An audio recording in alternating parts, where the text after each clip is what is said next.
I thought being an only child would mean my parents loved me no matter what. But one rainy morning, my life changed forever. They looked at me like I was a stranger, not a child, not family, just a failure. "I can't believe you're still living like this," my mother said, her voice trembling, though not with sadness, more like disgust. "After everything we've done for you, this is all you've become?" And my father? He didn't even look at me. He just shook his head, muttering something about disappointment. I didn't understand it at first. I'd always thought that love wasn't about money. I was wrong. I'd moved back home after college, trying to save money and figure out what to do with my life, but apparently, just existing wasn't enough for them. I'm trying," I said, my voice barely above a whisper. "I just need a little time." Time? They didn't have any for me, not anymore. That day, my parents told me they were cutting me off. They wanted me out of their house by the end of the week. No money, no support, no family. Just me, my backpack, and a world that suddenly felt much colder than before. I packed my things in silence. Each item I shoved into my bag felt like a memory being ripped from me. My childhood, my room, my sense of safety, it was all disappearing. As I walked out the door, I felt something I hadn't felt before. A strange, burning determination. I wasn't going to stay down. I wouldn't. Not for long. And yet, a small voice in my head whispered, maybe this was my fault. Maybe I hadn't been enough. The strange thing was, there were signs I hadn't noticed. Small messages, subtle hints from people around me. Friends who looked uncomfortable when my parents spoke, relatives who avoided eye contact, and emails. Odd little messages from old contacts, congratulating me on things I hadn't yet achieved. At the time, I brushed it off. I had bigger problems. My parents had disowned me, and I had no idea where to go next. But I didn't know it yet. The truth I would discover 2 weeks later would destroy my entire family. Because what I didn't realize then was that my life was about to flip completely upside down. And when it did, the people who had cast me out would have no idea who I really was. I slept that first night on a friend's couch, the rain still pattering outside. I kept thinking about how they had always taught me that hard work mattered more than money. Yet here they were, judging me purely for what I didn't have. And that was when it hit me. If they could be so cruel, if they could dismiss me so easily, maybe I needed to rethink everything. I needed to rebuild. I needed a plan. And I needed revenge, though I didn't know it yet, because something strange had started to happen. While I had been struggling, working small jobs, saving pennies, a secret had been growing quietly in the background. Something I hadn't paid attention to, something that would one day turn my entire world around. Something that had nothing to do with money, and yet would change everything. And I had no idea it existed. But the first hint appeared in an unexpected place: my old laptop. When I opened it that night, a notification popped up, a message from a company I'd started years ago, long forgotten. It was dormant, quiet, invisible. But someone had just tried to contact it, someone serious. I stared at the screen, my heart racing. Could this be real? Could this be the chance I'd been waiting for? I didn't know yet, but the next few days would reveal more than I could ever imagine. Because by the end of the week, I wouldn't just be homeless, I would be unstoppable. And my parents, they were about to regret every word they had said. But first, I had to survive. The week passed in a blur. Every morning I woke up on a different friend's couch, feeling more like a ghost than a person. But each night, I returned to that laptop. The messages kept coming, Small, cryptic emails at first, reminders about contracts, updates about the company I had started in college. My little side project that I'd abandoned years ago had grown. Somehow, without me noticing, it had grown bigger than I could have imagined. I opened one email and froze. The numbers on the screen were staggering. My company, my forgotten tiny startup, was now worth millions. Millions! And someone had just offered to buy it. I laughed, a bitter, shaky sound that my friend looked at me strangely for. "This can't be real," I whispered, but it was. I spent the next 2 days digging into the accounts. Every statistic, every number, every report confirmed it. I was sitting on a gold mine. And then the thought hit me. If my parents thought money was the measure of my worth, I had all the proof I needed to show them. But even as I felt a spark of excitement, there was a deeper, darker feeling underneath. Suspicion. Why hadn't anyone told me? Why had no one reached out sooner? And why now? The strange emails became more frequent. They weren't just business inquiries. They were questions about me, about my life, my habits, and someone was watching. I tried to shrug it off. Maybe it was investors, maybe it was partners, but deep down I knew it was bigger than that. Meanwhile, my parents called. At first it was casual, small talk, pretending they hadn't just thrown me out. "How's life?"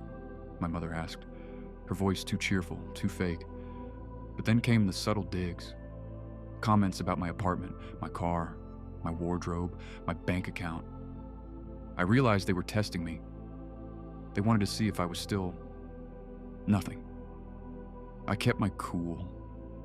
I played the role of the struggling child. I let them underestimate me, just as they always had. But I also started planning. Every conversation, every call, every email, they were pieces of a puzzle, and I was beginning to see the picture. There was more at stake than just money. There were secrets in our family, things hidden behind polite smiles and closed doors, things that I had never known, but that were about to surface. And then one night, it happened.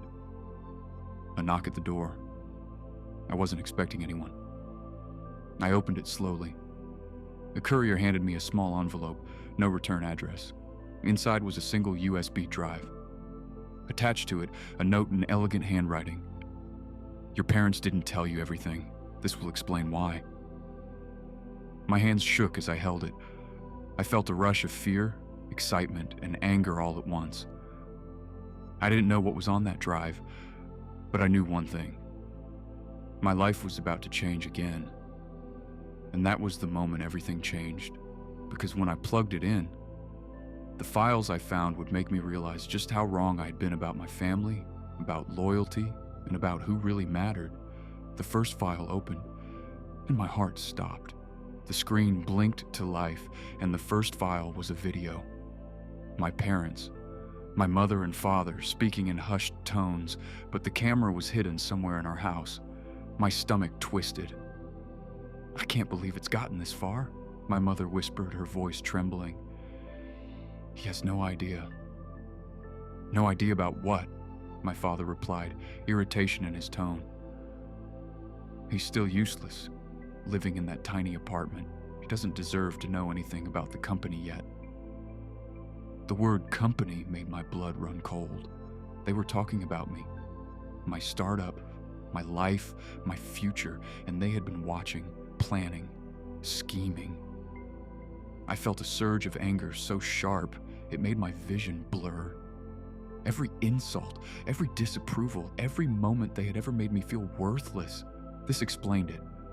They weren't angry about who I was. They were angry about what I had. And they hadn't just abandoned me out of frustration. They were hiding something, manipulating me. I had been a pawn in their game. The next file was a document, bank transfers, contracts, and legal papers. My parents had secretly controlled parts of my company, influencing decisions from the shadows. They had been testing me, seeing if I would fail, all while plotting to take over the business once it became valuable. I sat frozen. All the times they criticized me for being poor. It wasn't about me. It was about control. It was about power. And then I noticed something even stranger. A series of emails to someone named M.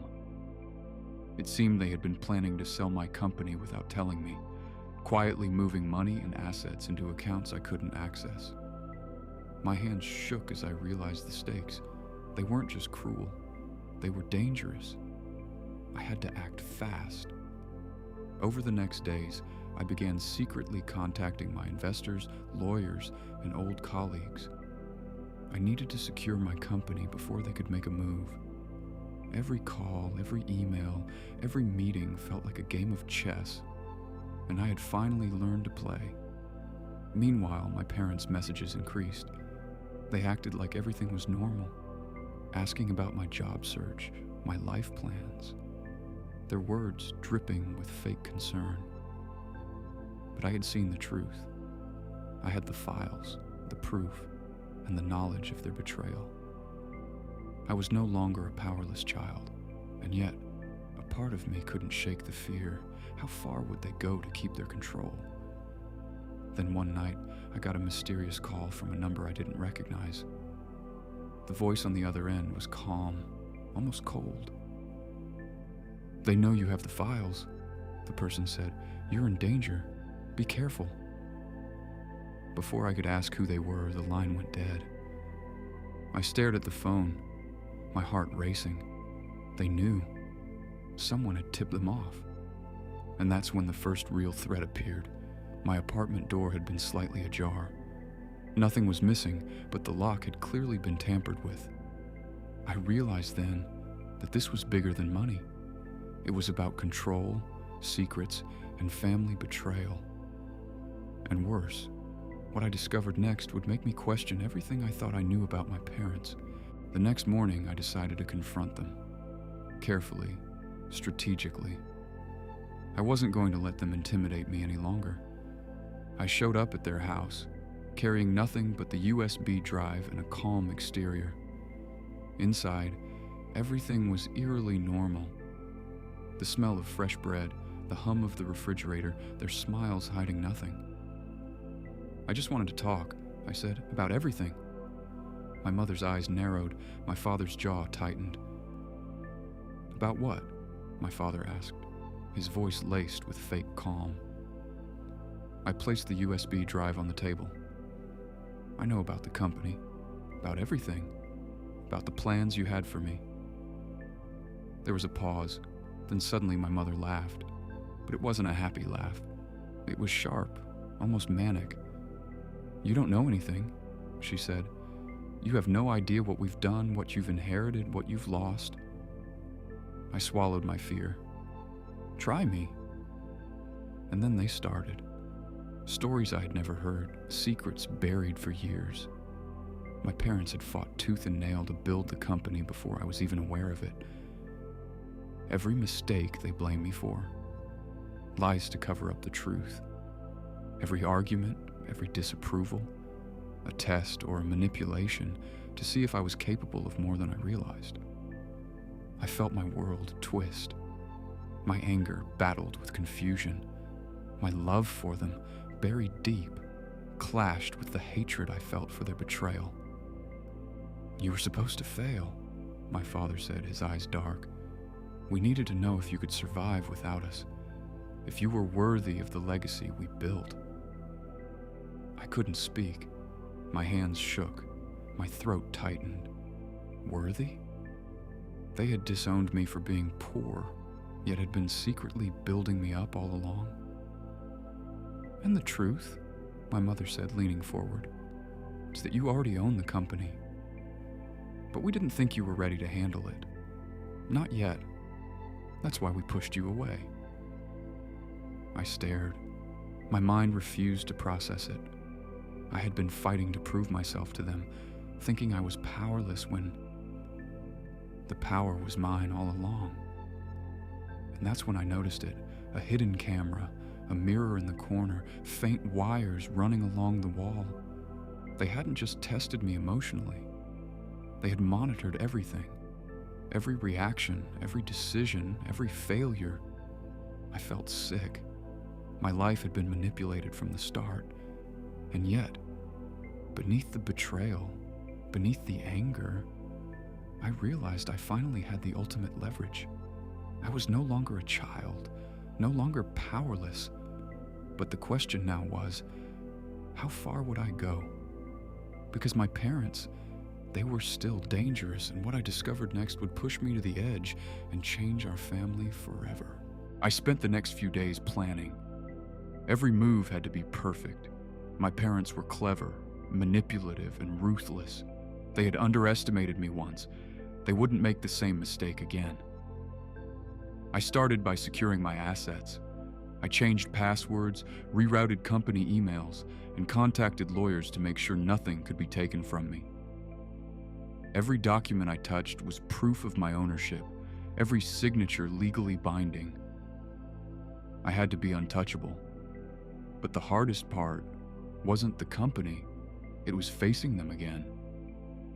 My parents had been a shadow over my life, shaping my world in secret.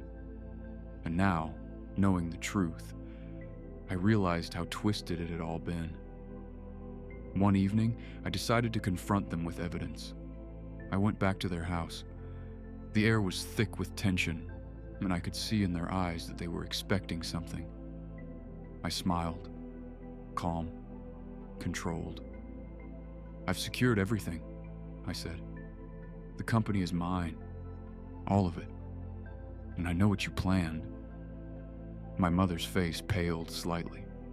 My father's jaw tightened, but there was a flicker of respect in his eyes. "You think this is about the company?" my mother said, voice low. "It's never been about the company. It's about proving you could survive, proving you were worthy." I shook my head. No, it was about control, about humiliating me, about making me feel powerless so you could feel powerful. The silence that followed was deafening. They had no words. They had underestimated me. And that's when I pulled out the final proof, the emails, the hidden contracts, the recordings of their conversations, every plan, every betrayal, every manipulation laid bare. My father's face fell. My mother's eyes widened. You've been keeping all of this?" my mother whispered. "I wasn't keeping it," I said. "I was surviving, and now I'm in control." For the first time, I saw fear, not anger, not disappointment, fear. And then something unexpected happened. They tried to bargain. Promises, apologies, desperate attempts to sway me. "I was just trying to protect you," my father said, voice shaking. "You don't understand the pressure we were under." I felt my chest tighten. I had spent years wanting their approval, their love. But now, their words sounded hollow. I realized love was something they had never truly given me. And that's when I made my choice.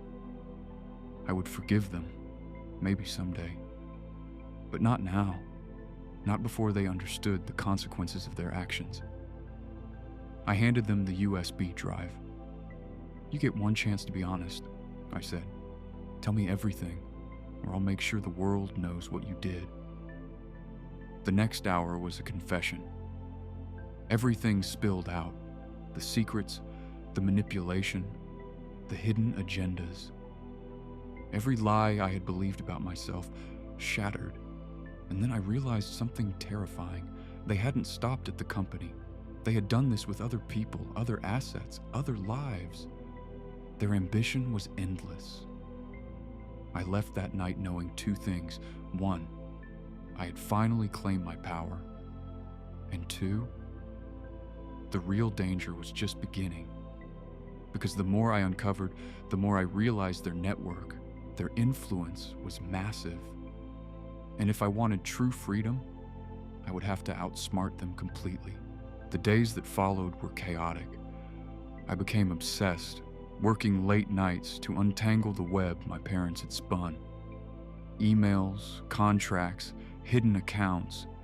Every discovery made me both stronger and more cautious. I realized the company wasn't just mine.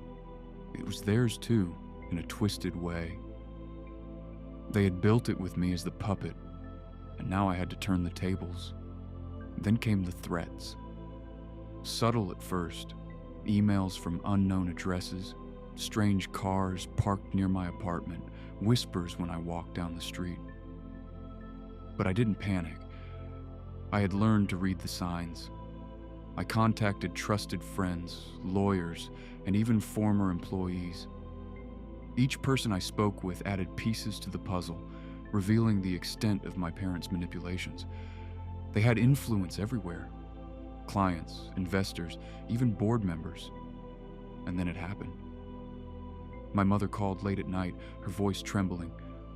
"Please, we can fix this. We'll step back. You can have it all. Just don't ruin us." I could hear the fear in her words. They had underestimated me completely. But I wasn't angry like before. I was calculated. I realized the best move wasn't revenge, it was strategy.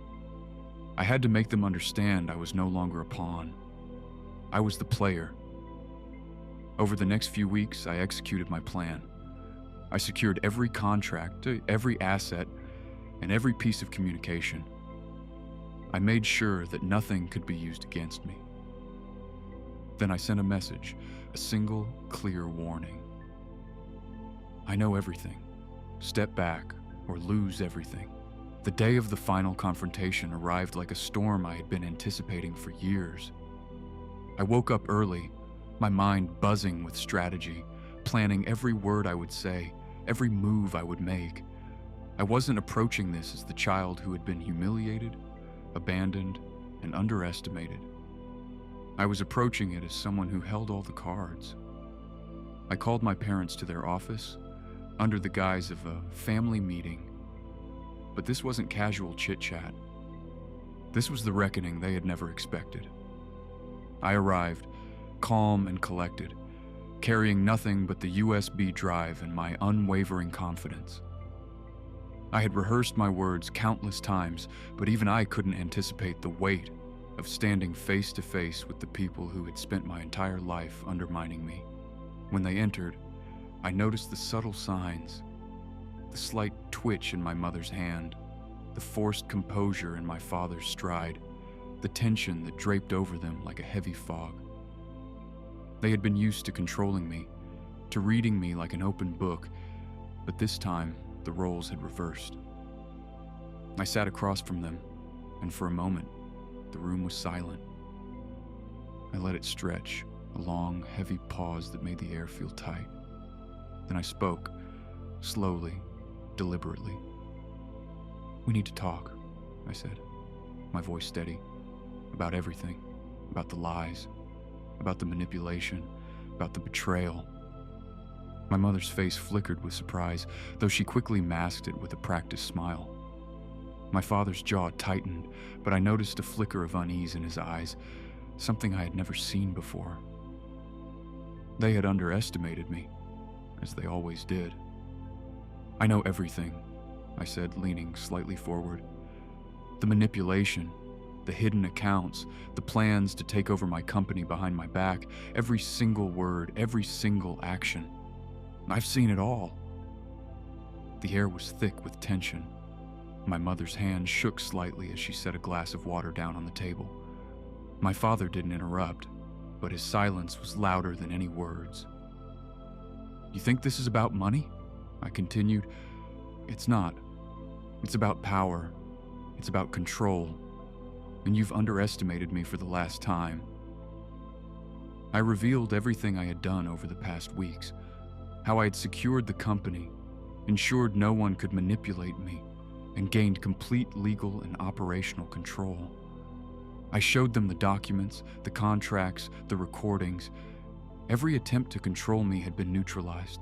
For the first time, I saw fear. Not anger, not disappointment, fear. My parents, who had always been the ones holding power, were now vulnerable, exposed, and aware that they could no longer dictate my life. "You've changed," my father said finally, voice low, almost reverent. "You're someone we didn't expect." "I've survived everything you threw at me," I said. "I've survived the humiliation, the abandonment, the lies, and now it's your turn to survive me." The room was silent for a long moment.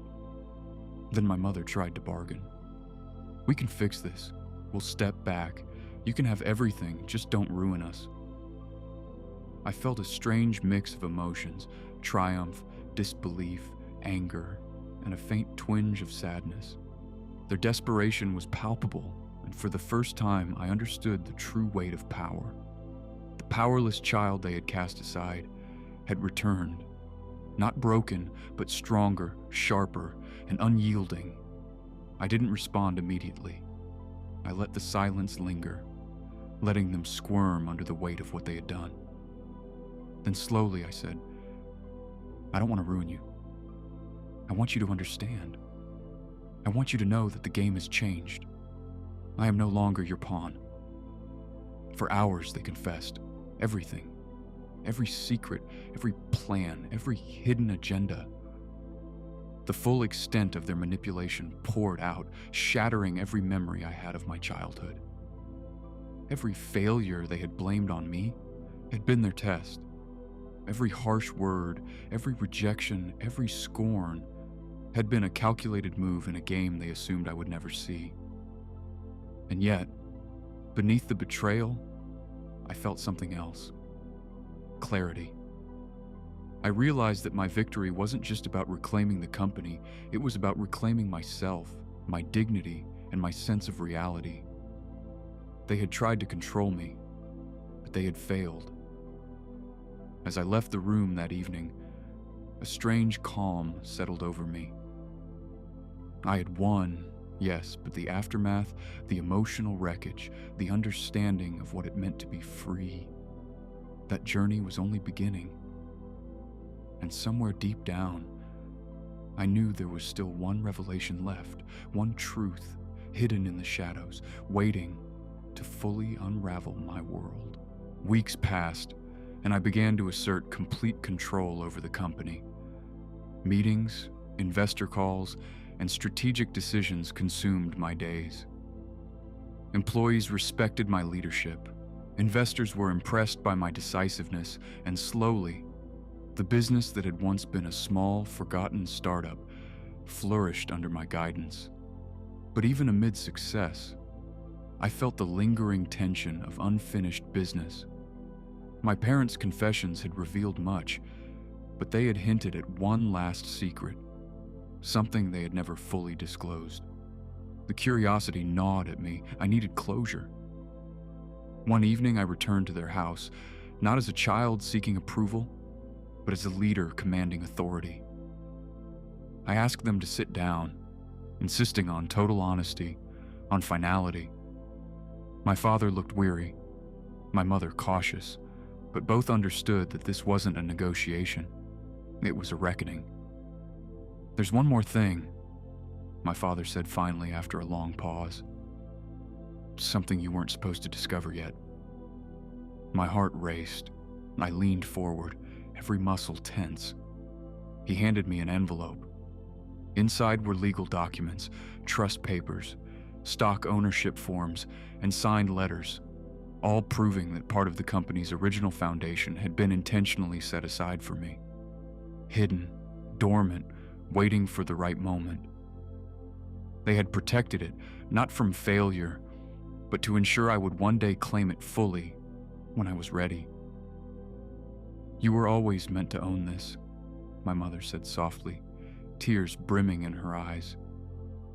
"Everything we did. It was twisted, yes, but we only wanted to make sure you were ready. We wanted to make sure you could survive, to see if you were strong enough to lead." I stared at the documents, a whirlwind of emotions colliding inside me: relief, anger, love, betrayal, forgiveness, and the weight of years finally lifting. I realized something profound. Their methods had been extreme, their ways cruel, but the intent, as flawed as it was, had been to prepare me. I spent hours reading every document, tracing the legacy of the company back to its foundation, seeing my role in it not as a child being manipulated, but as the rightful owner, the architect of its future. And then I looked at my parents. I could see their regret, their fear, and a glimmer of pride. I realized that forgiveness wasn't immediate, but understanding could begin. The power dynamic had shifted irrevocably. I was no longer the one at their mercy. I was the one who held the future. That night, as I left their house, the sky painted in shades of crimson and gold, I felt a sense of liberation I had never known. Every betrayal, every insult, every moment of humiliation had been a stepping stone to this moment. I was finally free, not just financially, but emotionally and mentally. I had survived the ultimate test, and in the stillness, I made a silent vow. I would never allow anyone to define my worth again. I would build, create, and lead on my own terms. I would remember the lessons of betrayal, but I would not be shackled by them. I smiled as the wind brushed against my face, knowing the journey ahead would be filled with challenges. But I was ready, stronger than ever, unstoppable, and nothing, not betrayal, not family, not fear, could ever take that away. This was only the beginning of a life I had fought to claim, a life that was mine, fully, undeniably, and irrevocably.